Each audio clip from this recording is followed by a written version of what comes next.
now I think partly what's created some like, hey, Tim Brown and Hook Agency is a leading marketing agency in roofing, is that I've created hundreds and hundreds of memes for roofers this last couple of years. Meme marketing. Yeah, meme marketing. I can talk about that. I feel like I'm probably one of the people that knows that pretty well.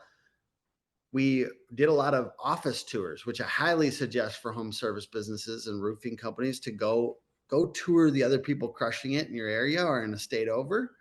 And we videoed that, and then we also follow high performers. So we went out and followed Dan Walrick, the $18.5 million sales guy. And I've been kind of trying to follow people and get around people. It's an age old thing. I'm sure it's in like 7 Habits of Highly Effective People or something like that.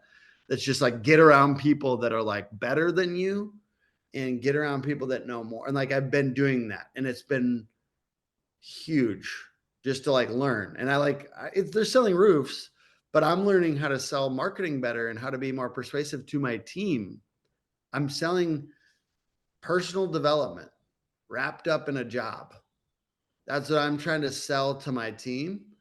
And so I'm learning how to be a better leader. And I just had a kickoff with my team, and I was kind of surprised how much I've learned over this past year. And I held a little workshop for my team. We had a couple paradigm shifts.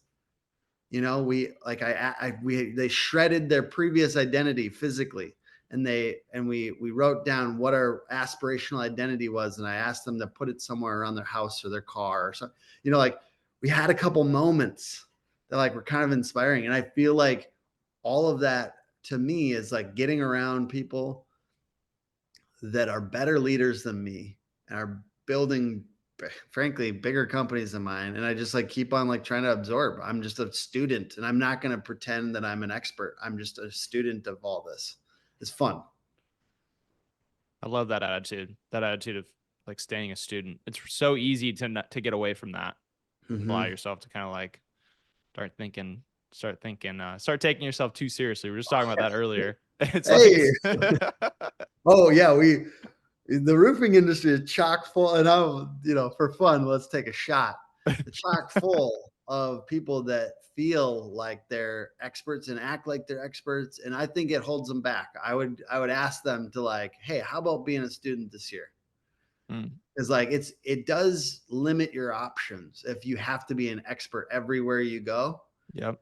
Me and my wife are trying to get to more events for us. Like I think we're going to go to the Traction EOS conference. Yeah. Like I need to go to an event. I stay a student at these roofing events. I need to also stay a student for my business. And that's something like, as you get wrapped up in business development, if everything's constantly for business development, I think I need to work on getting up to occasional like personal development and business development, like how to build my business events. Yeah. No, I like that a lot. That's inspiring. That inspires me as well. I love that. Love that mindset. Well, one of my questions I wanted to come out of this. So like we have the story of where you got to kind of where you are right now. What is your favorite part of where you are right now? What is your favorite part of running this agency day to day? Yeah, I had to hold myself back from saying this but I was getting into a little bit, which is being around high performers, interviewing. So a part of our business is these conversations like you guys, like if you guys have guests, like I do love that. I love having guests on our podcast. And like right now, I'm not gonna lie, I'm very excited about the HVAC plumbing stuff because I'm getting around different types of entrepreneurs that have different things to say. And they're saying stuff that I'm like, like I'm sure if I was doing it from HVAC and then going into roofing, I would have the same experience because it's just different business models, different big insights, different things that they take for granted over there that I'm like, man, roofing needs this. Focusing on net profit, right? Roofers do not do that very well. We talk about our revenue constantly. We can't mention profit on these podcasts. Every time I like That's ask, so crazy. hey, do you mind sharing with me your no one wants to share jack shit on profit, or they don't actually know it, or they don't actually know what it is. Oh, They exactly. don't focus on it. Exactly. So that is already old hat over in HVAC. Like they've been talking about it. They have the other one is business owner groups instead of just the emphasis on coaches, which I frankly I love the coaches in roofing, but like more groups where they're just sharing in a circle. And guess what? You don't get to do if you're just sharing in a circle. And like the cynicism in roofing towards coaches is what's sad, because there's opportunities to have these groups, and then there can't be any cynicism because it's just your other, it's just your other business owners telling you what their net profit was, and then you're going, oh shit, I should probably get my net profit up this year. So like I just think those are things where I love picking the brains of elite entrepreneurs and then sharing it with the people that are more at my level, which is like it's crazy how high a level of people you can get on a podcast. It's crazy how it's just like literally I wish I could just pay them for an hour, but instead I just ask a couple selfish questions at the end because I'm like, man, I don't know what I'm doing. Like I'm trying to learn how to be a leader, and I'm becoming a leader of leaders. That was my identity switch that I want to do this year. Being a leader of leaders. Yeah. Not I'm a bad leader. I've been self-talk. I've been saying that to myself. That's terrible. I should not be saying that to myself. I'm a leader of leaders.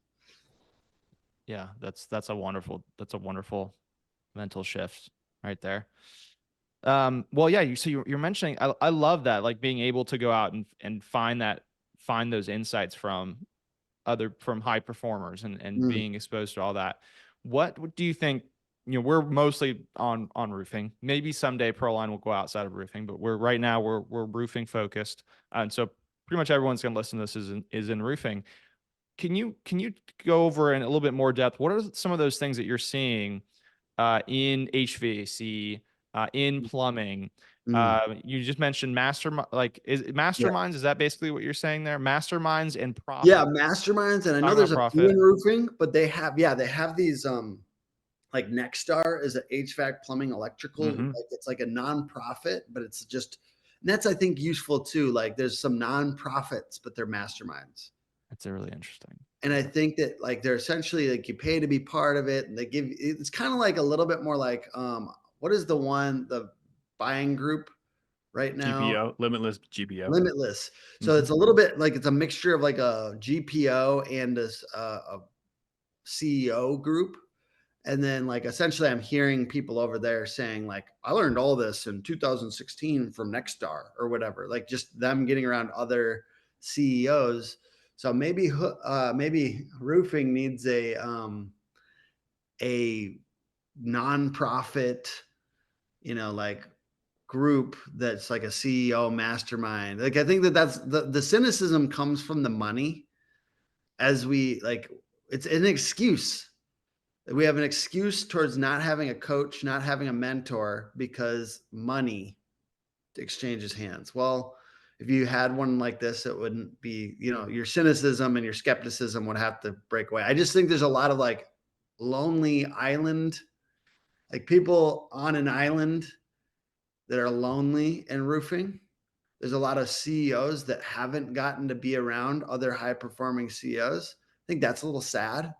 Yeah. Think that they're like really and there's nothing like they're really proud of $500,000 or $1 million net profit, and there's nothing wrong with that. That's incredible. You should be incredibly proud of $500,000 net profit. However, it's always kind of fun to I wouldn't want you to land there. That's not like the final destination. Like if you're around CEOs that had done 5,000 or $5 million, I can't even think in 5 million. $5 million net profit. Like it's inspiring and it's kind of fun. And it's just, I'm hanging out with people that are over I'm getting to be on these podcasts with people that are over 100 million in HVAC. And I see 700 people staffs and a guy that's like memorized names up to 300 people staff. Like I'm seeing like they're obsessed with leadership development. Like I think over in roofing, I'm sure somebody's going to hate me from this podcast. I feel like every single time I do a podcast, there's people that hate me, but I just like to be as honest as possible. There's like an obsession with sales development and roofing, and that's good because literally you can't make a company without obsession with business development, right? But there's like, if you got that plus an obsession with leadership and being a better person, I feel like this is really where the crazy upside is, because this gets you to 30 people or whatever, 50 or 100 or whatever. This gets you to a certain level. And then this gets you to like making leaders of leaders that then can create the 100 and 500 people companies. Like, I'm not saying we all have to be giants, but I'm saying like obsession with leadership development also makes our lives better. And I think like I'm seeing a lot of like obsession with leadership development over there. And I think that like roofing could use a little bit more of that. And like, I do think the ego thing is the same.